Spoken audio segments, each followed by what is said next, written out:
എനിക്ക് ഈ പെണ്ണിനെ കണ്ടപ്പോൾ ഓർമ്മ വന്നത് സ്വപ്നക്കൂടിലെ കമലയാണ്. ദീപന് പോവേണ്ടേ?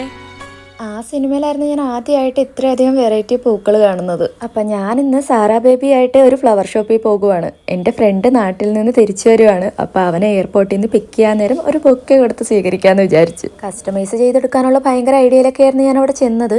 പക്ഷെ അവിടെ എത്തിയപ്പോഴേക്കും ഫുള്ള് കൺഫ്യൂഷൻ ആയിപ്പോയി. സാറക്ക് പിന്നെ ഒരു കൺഫ്യൂഷനും ഇല്ലായിരുന്നു. വന്ന പാടെ അവളേക്കാൾ വലിയൊരു പൂവായിട്ട് നിപ്പായി. പിന്നെ അത് റോപ്പ് ചെയ്ത് കൊടുത്ത് അവൾക്ക് ആ പൂവ് നല്ലപോലെ ഇഷ്ടമായെന്ന ആ എക്സ്പ്രഷനിൽ തന്നെ ഉണ്ടല്ലോ. ഞാനും ഇതേപോലെ വെറൈറ്റി ആയിട്ടാണ് നോക്കിയത്. പക്ഷെ അവസാനം കറങ്ങി തിരിഞ്ഞ് ട്യൂലിപ്സിലേക്ക് എത്തി. ബൊക്കെ ചെയ്യാൻ വേണ്ടി പെർഫെക്റ്റ് ആയിട്ടുള്ള ഫ്ലവർ ട്യൂലിപ്സ് ആയിട്ടാണ് എനിക്ക് തോന്നിയിട്ടുള്ളത്. അത് കഴിഞ്ഞപ്പോൾ അടുത്ത കൺഫ്യൂഷൻ, ഏത് കളർ എടുക്കണമെന്നുള്ളത്. ആ യെല്ലോ ഒക്കെ കാണാൻ നല്ല ഭംഗിയുണ്ടായിരുന്നു. പിന്നെ 2 ഷെയ്ഡായിട്ട് വരുന്ന ഈ ഒരു ഫ്ലവർ മാത്രമേ ഉള്ളായിരുന്നു. അതുകൊണ്ട് ഇത് തന്നെ എടുത്ത്. അങ്ങനെ ഫ്ലവർ എല്ലാം ആയി എയർപോർട്ടിൽ ചെന്നപ്പോൾ ആളവിടെ വന്നിട്ട് 5-10 മിനിറ്റ് ആയി. ഈ സെലക്ഷൻ പ്രോസസ്സ് കാരണമാണ് ലേറ്റ് ആയത്. എന്നാലും കുഴപ്പമില്ല, അത് ആ ബൊക്കെ കൊടുത്ത് തീർത്തു. എന്തായാലും നിങ്ങൾക്ക് ഈ ഫ്ലവർ ഇഷ്ടമായോ? നിങ്ങളുടെ എല്ലാവരുടെയും ഫേവറേറ്റ് ഫ്ലവർ ഏതാന്ന് കമന്റ് ചെയ്യാൻ മറക്കണ്ട. അപ്പൊ ഓക്കെ, ബൈ.